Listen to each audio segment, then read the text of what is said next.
我是一个离过婚的女人，在感情上受到很大的创伤，想在未来的路上找到一个可靠的男人。在这个时候，我遇到了强哥，在我最痛苦、最无助的时候，他鼓励我、支持我。本来以为他就是那一个我值得依靠的人，可是我错了，他对我的不是爱，是利用。也不知道怎么回事，直到年前吧，就直接给我说他准备让我们两个分手，有什么原因直接给我说，只要有一个正当的理由，我都可以接受。感动就不愿爱能无限绵延。我不是在利用你，而是真的在爱你。这是这对主人公在他们的情感道路上，男方做出的一个内心的表白。接下来，让我们用掌声请出这对情侣，来，掌声有请。男主人公强子33岁，来自重庆，自己创业；女主人公小梦30岁，也来自重庆。她跟强子是公司的同事，也是自主创业。有请有请两位。这不是挺好的吗？本来就没有什么事儿啊，本来你认为就没什么事儿是吧？我是今天我在这里来，我不是给他解决什么事儿了，我就是跟他两个分手的。我不想和一个这样没有责任感、不跟我承诺任何一件事情的一个男人说话。你把这个过程说给我们听听，他怎么了？我从小很苦，爸爸妈妈离婚，离婚之后爸爸就不知去向，我妈妈有了自己的家庭，我没办法，我只有跟着我奶奶。那时候我奶奶工资只有几十块钱，都要带着我，还要供我读书。我在学校，同学老师都瞧不起我，说我是没有爸爸没有妈妈的孩子，在生活中没有穿过一件像样的衣服，都是我奶奶给我亲手补的，或是捡人家的衣服穿。我对不起，我说提到我奶奶，我真的很激动。没关系。然后我就觉得我应该靠自己的努力，靠自己去打拼，给我奶奶更好的生活环境。05年的时候认识了强哥，他就在我旁边一个柜台，很热情，我们从此成为了好朋友。可当时真的没什么关系，因为我结了婚。直到08年，我前夫嘛，看见他自己一个朋友在外地有一个很好的项目，他要去发展，他不想要这段婚姻。其实我真的不知道是什么原因导致我们俩离婚。当时我痛苦的没办法，就一天就在家里上网，就在网上就看见了强哥，我忍不住我就把我的那个事情就跟他说了。说了之后，他一直在鼓励我，跟我说叫我到他们那个单位去上班。我去了之后，发现我这个行业我们可以自己做这些项目的过程中，发现我们有了很多默契。这不是挺好吗？那是之前，之后呢？他做了什么？看见我在外面人说会道，又会喝酒，就叫我自己去应酬。我叫他去，他说他不会喝酒。你知道啊，我本来酒量不行。其实我根本就不是想叫你去喝酒，我只是想找一个人在旁边关心我。而且你也知道，像那些开发商的那些老板嘛，喝了一点酒，有可能就会对人动手动脚，对吧？有一个异性在旁边，也许他会收敛一点。你根本就不知道，作为一个男人，看着自己的女人被其他的男人这样，那你就其实我心里面挺难受的，但是又要为了事业，那你可以不叫我去啊，你可以随便找一个人去啊。你这就是在利用我嘛？外面需要花钱的，我是不用花钱的，而且还可以给你挣钱回来。之前我们都说过了，是一起奋斗，本来这也是你的强项。是吗？你听到了，这就是我的强项，他就是利用我的这些强项。除了这个事儿还有什么问题吗？我们这公司钱也是我投资的，业务也是我跑的，关系也是我维护的，找新的客源也是我，他根本什么都不做，法人就是他的名字，他妈妈需要缴养老保险嘛，他在这里拿钱，他弟弟需要什么结婚也在这里拿钱，我从来没有用过公款1分钱给我奶奶什么的，按你的说法，他把公司的很多钱都挪走了。就是这个意思。他要是有一天把我踢了，我什么都没有。像我过年的时候，奶奶叫我们回家吃饭嘛，我奶奶就问他说强子啊，你给杨梦什么时候承诺给他一个幸福？他什么话都没跟我奶奶说，还耍脾气。他知道我很疼我奶奶，我是提到我奶奶我就会伤心会流泪，我在外面再累再哭我不会哭，我不会掉眼泪，我只要提到我奶奶我就会很激动很激动。等于你奶奶问他说强子什么时候你娶我孙女儿是吧？是啊，他没说话。他没说话。他怎么耍的脾气呢？碗一扔就走了。其实我也给他说过，晚一点再解决奶奶的事情。第一次去他家的时候，他说我是他朋友。第二次是合作伙伴，发展到现在了，是什么关系？你觉得没名分是吧？是啊。这些联系起来，他还不在利用我吗？其实你也知道，现在像我们这个岁数的母亲啊，他们都比较传统。他觉得一个女人离过一次婚，然后我再找她的话，他觉得你不要解释了好不好？他根本就没有想过要去跟他妈妈说，不是这次上这个节目，他不会跟他妈说，现在都不会说。这是谁啊？对，您可以说两句。我不赞成他跟小梦两个耍朋友。小梦是离了婚的，我们强强还没有耍过朋友。第二就是平时他为啥子要到外头喝酒、打牌？不是帮你儿子拉生意吗？拉生意。半夜不落伍，你晓得噻？娘娘，我觉得你说话太过分了，是你强把我逼到那点去的。因为我们那个都是传统的家庭，我希望我的儿子找个贤惠的媳妇儿，我都是不喜欢的。明白了，都听明白了啊。强哥，既然你妈的态度也很明确了，我觉得真的我们就好说好散吧，没这必要这样耗下去了。分手还有什么条件吗？我没什么条件，我只想把我的付出的。我们公司上的一些东西该分就分清楚了。我真的很累，一个女人，我奶奶这边我需要给她幸福，我婚姻也不美满，然后你还来利用我，你到底我真的伤不起啊！我懂了，我现在懂了，真的懂了。我之前我也给你承诺过的，我希望你真的给我一点时间，如果你爱我。你就给我一点时间，我等不起。我把家里面的事情处理好，而且把事业上。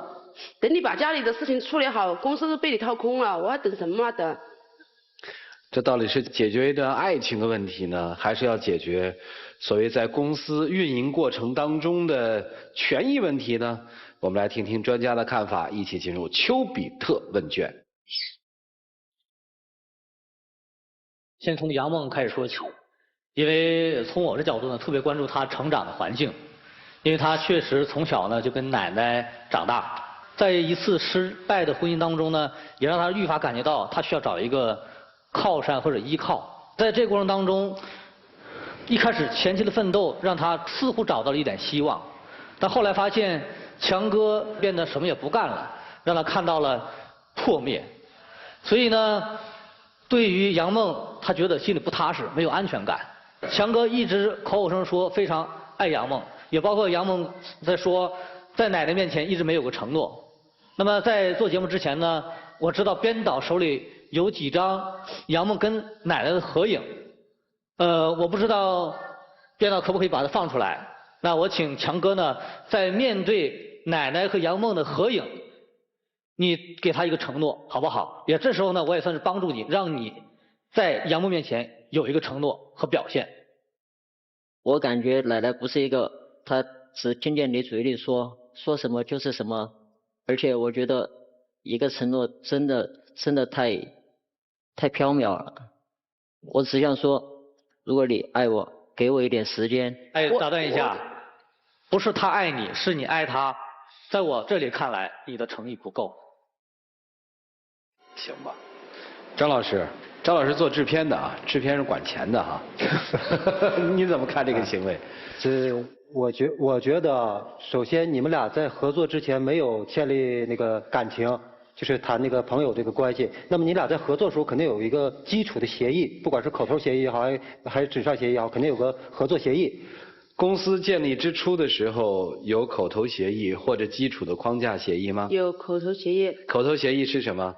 反正如果分找的钱，反正就是一人的平分。但是如果公司盈利之后平分利润。但是之前在还没有壮大的时候，把钱放在一起。其实啊，他俩真的不是感情的事情，就是在经济基础上产生分歧，而让你产生了不信任，然后你会对这段感情有质疑。那么这个事情，我觉得你先解决的应该是经济问题，经济问题解决清楚以后，然后再考虑感情问题。我凭我女人的感觉啊，我觉得这小伙子没有给这个女孩子带来一种安全感。他可能本身觉得你没有结过婚，他已经离异过一次，而且这个女孩呢又有特殊的一个成长背景，她可能比别的女孩子更需要爱。他希望你给她一种承诺，这个承诺实际上是什么呢？就是这个女孩子缺乏的一种安全感。不是说我不给承诺，因为实际上我的家庭跟他的差不多，我之前也说过，因为我母亲她本来就是差不多我4岁的时候，他们离异了，从小我妈她就为了我，然后一个人打2、3份工。其实在我看来，这两者之间有别于一般的两情相悦的爱情，他们更像同病相怜的志同道合。因为他们有相同的命运，所以他们有了相同的责任，最后有了共同的事业。但是更多的他们还是一种拍档的关系，并不是情人的关系。拍档可以一拍即合，也可以一拍两散，而情人一旦相守便是生生世世。我说的是吗，男嘉宾？你认为呢？你爱他吗？我爱他。好，明天开始把公司的所有人的名字写给他，你愿意吗？我愿意。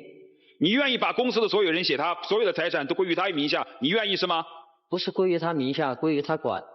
女方，你爱过他吗？你认为你们之间是恋人关系还是合作关系？恋人。是恋人关系，你就不要计较那么多喽。但是我付出了这么多，我凭什么就不要？所以说你的爱还是有保留的嘛。你们俩之间合作的关系远远超过于你们之间恋人的关系，你们的爱都是有保留的。我坦率的来说，我今天看到的是一个悲剧，两个人都是非常孝顺。等一下，你先我说完再说好吗？我还没说完呢。好，我改。就你刚才这样说，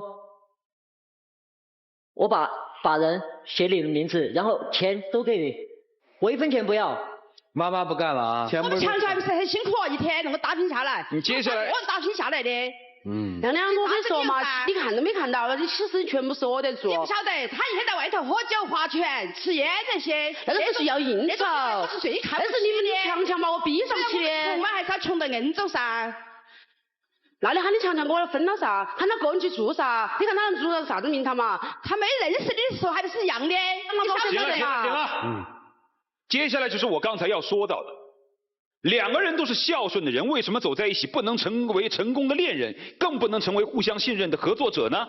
男嘉宾其实本身他并不是说一定要利用女方，他如果是那样一个偷奸耍滑的人，刚才面对奶奶他完全可以说做出承诺，他完全可以说假话，他恰恰是一个没有主见、很软弱，同时又过于孝顺的人，所以才听了家人的意见。所以才导致他今天做出的一些表象，似乎是对你不爱了。而另外，我还想对母亲所说的一点是：你也是个离异的女人，你为什么在意那别人有婚史呢？女人何苦难为女人呢？你也是个离异的女人，你为什么不能理解另外一个离异女人的痛苦呢？你为什么要那么在乎呢？关键是他一天不落伍。他不落伍，是你儿子不行啊，他拉不来生意啊，人家辛辛苦苦烂生意，你还要说别人，对方晓不晓得？我还是希望我的儿子幸福，我不希望他一天都是那一天都一天。你的孩子也是孩子，人家的孩子也是孩子啊。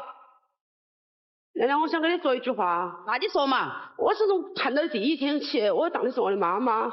强强说还要给你买保险，我二话没说，我立即去，我把卡甩给他。因为我从小没母亲，我看到你对他好，就想看到我对我的好。我不晓得你怎么对我看我的。我一看到起你伤我们的儿子的时候，我从来都没有伤过他。啷个过的？你要把我气死！我说你两个娃儿嘞，经常在吵。妈，不说了。你看看，当你们吵到最激烈的时候，3个人都会落泪。你们都是因为爱对方爱得太过于深切，所以才忽视了另外一方的感受。母亲太爱儿子，所以就忽视了这个儿媳妇的感受。是吧？儿媳妇更多的情况之下，她更多考虑自己的问题，也没有考虑到你的感受。3个都是就非常善良的人走到一块，为什么就不和谐了呢？因为有的时候爱太过于自私的时候，你就会忽视别人的爱，你知道吗？是这样的，因为我们以前也是很辛苦，一天打几份工，而且身体也不好，照样的把强强养大。因为我都希望他呀，就是幸福。因为我看他过得不幸福啊，等于是说啷个的，两个经常争吵的话，我都心头很难过。幸福的标准不一样嘛。阿姨，既然你都能够可以把强强打几份工把他带大，我同样可以像你一样的给强强幸福。那你为啥子觉得我都这个离过婚的人都不能给他幸福？我觉得强哥这个时候你需要做一下你自己的选择。你说了你很爱这个女人，一个是你自己的母亲很爱，那么说在这2个女人在争吵的时候，我在看你掉眼泪，你这个状态只能让他俩越来越争吵的厉害。你能不能做一个抉择？本来我觉得夹在婆媳之间的什么事情只有在电视上看见，没有想到我自己也会夹在中间，其实这种感觉很难受。强子妈妈已经说了，小梦，你今天带来的是谁？表哥。表哥哈，强子的表哥啊。他们2个一路走来也是非常的艰辛，实际上我也很看好他们那份情感。哎，小编，我本来是不要你来的，今儿走起来，你啷个弄我说啊？都是一家人。不是因为啷个说呀？对于我来说呀，我对他们要了解得多。本来公司嘛也是他创办起来噻，又不是他现在，又不是小梦来了才办的。不善良很多时候你要给他们一些空间和。好了。来，你们把事儿说清楚吧，打算怎么办吧这事儿。现在他不出去做事了，他也别出去做事了。妈妈不是嫌他出去又抽烟又喝酒的，对吧？从今天开始，他就在家里面。公司一个人自己能打理吗？不用他帮忙，自己行吗？找其他人合作行吗？行还是不行？给个敞亮话。不行。啊。除了他除了是我的好搭档，也是我爱的人。我觉得我跟他的默契，其他任何人都。不能又不行，他还得在公司里混，公司业务还是离不开人家，是吧？是。听明白了吗，当妈的？公司业务离不开他。接着再问嘛，你觉得你们俩的感情能娶她吗？能娶，我先要把我妈说服完。你看还是不娶吗？他如果现在1分钱没有，他就踏踏实实一心一意的对你好，你嫁不嫁给他？嫁。完了吗？这事儿不是看得很清楚了吗？已经。啥子噻？你说噻。我正儿八经是真心喜欢他，他有啥子不对的，我先向你赔个不是。但是我晓得啊。你放心嘛，我们绝对会好生的过日子，那个你放心，而且我们也会对你尽孝道，他也是一个孝敬的。反正我晓得你是同情出了名的耙耳朵，跟你说。只要真说那个小梦那个个性那么强，要过一辈子，你要想一下喽，那不是一时一会儿的事情喽。你放心嘛，放心。妈妈刚才说的是重庆出名的耙耳朵，就是怕老婆啊。他嫌小梦的太强势了。好了，话说到这儿，其实很多事情才真的就见了底了。接下来是你们自己互相对对方说话的时候了，一起进入黄金60秒。那么，其实我们第一次去看电影的时候，我们照了一些相，我把它做成了一张照片。我觉得在那个时候，是我们很幸福的时候，而且都是我们很真的时候。你不管是笑哭或是躺到我身上，我真的都觉得特别的幸福。然后我都给个默默的下定了个决心，你之前受过伤，我以后绝对不会让你再受伤。我就要让我自己心爱的女人，然后以后过得好，不管是啥子，反正尽我最大的努力。所以说你刚才说的那些，我现在晓得了，公司的法人我协理。然后包括卡那些啥子都交给你管，只要你愿意，我啥子都可以去做。时间到哈，小梦，其实之前我们两个一起很辛苦的过来的时候，我们真的是笑起的。现在有一点进步了之后，虽然每天能够闹，每天能够哭，我真的觉得太不容易了。你不觉得可惜？其实我也觉得可惜。可能受过一次挫折，可能心眼比较多，我真的再也上不去。好了，时间到了。我想跟那个妈妈说两句。其实没有你的反对，他们俩真的挺好。你的儿子虽然说你们重庆这四川话说怕耳朵怕老婆，但如果这个老婆是能够倾尽自己所有的金钱和感情来爱他的话，怕他又如何呢？怕这样的老婆又会吃什么亏呢？那辜鸿铭说得好，连老婆都不怕，还有王法吗？你的这个儿媳妇儿，她是真心的爱你儿子，又能挣钱养家，而且经历过一次婚姻的女人，你应该懂得，她会更加倍细的珍惜眼前人。这样，如果他们两个能够真心相爱，两个和睦相处的话，就说我虽然有病，但是我愿意把我的心、我的一切都奉献给他们。好，那就祝福他们吧。你的祝福对他们有极大的力量。两位，你们先回去吧。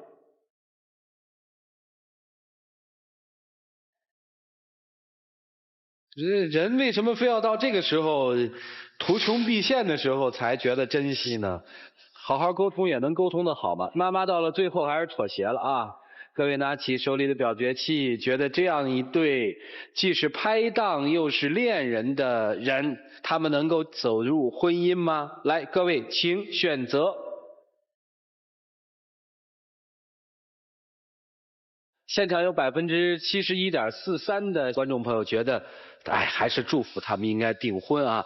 来，一起数5个数，看看年轻人自己的选择。5、4、3、2、1，请开门。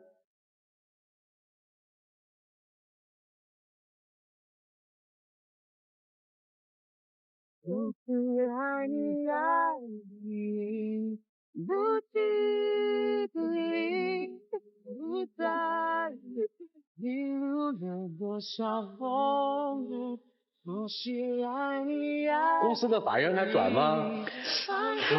必须。我问他呢，没问你。他愿意转就转，不愿意转。哎，你看有爱什么都好办是吧？你俩说的多好，来有请我们的小话筒，来有请。感谢天津东尼佩奇钻石为本节目嘉宾提供的订婚钻饰啊！在这里要感谢杰利亚为本节目的订婚嘉宾提供的订婚套装件。想好怎么求婚了吗？其实我一直都想好了。哦，你其实你还挺闷的，你这人哈，什么都想好了。你祝福一句，然后我让他们举行这个求婚仪式。妈妈祝你们永远幸福，但是前提是不要经常吵架。哦。互相之间不要理解，要和睦，知道吧？知道。鞠个躬，说句好听的。娘娘，其实我有从小买妈妈的，我会想对我妈妈一样的去对你，你放心吧。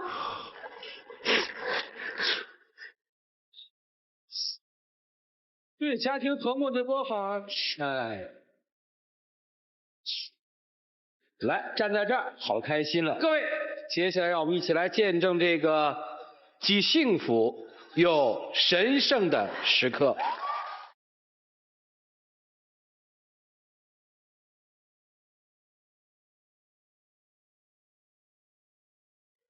其实我晓得，你现在最喜欢的都是签合同、签单子。我也给你立了一种合同，是我认为是我们人生的合同。你如果签了那个合同，我可以履行一些职责，不管你生病、不开心，或者是很高兴，我都跟你一路去面对那些。从你签字的时候都可以履行了，我都是你的了。沈强，我教你说一句话，你不是做防雷击公司的吗？对不对？你就说如果我将来不对你好，我就遭雷击就可以了，是吧？好，如果不对你好，我就天打雷劈。谁说他不会说话呀？挺会表达的。那你不是就把我找了一根避雷针吗？我就是你的避雷针。你答应哦。亲一个。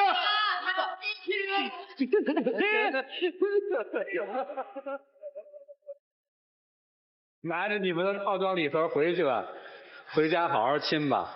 恭喜你，请回。等一下，我要感谢老师，不是他们我妈不会同意的。好好的啊。不会。感谢老师。我是地雷针。啊，其实我最想感谢的是你，我这以前当娃儿的没有做好，没有孝顺。不说那些了，看表现。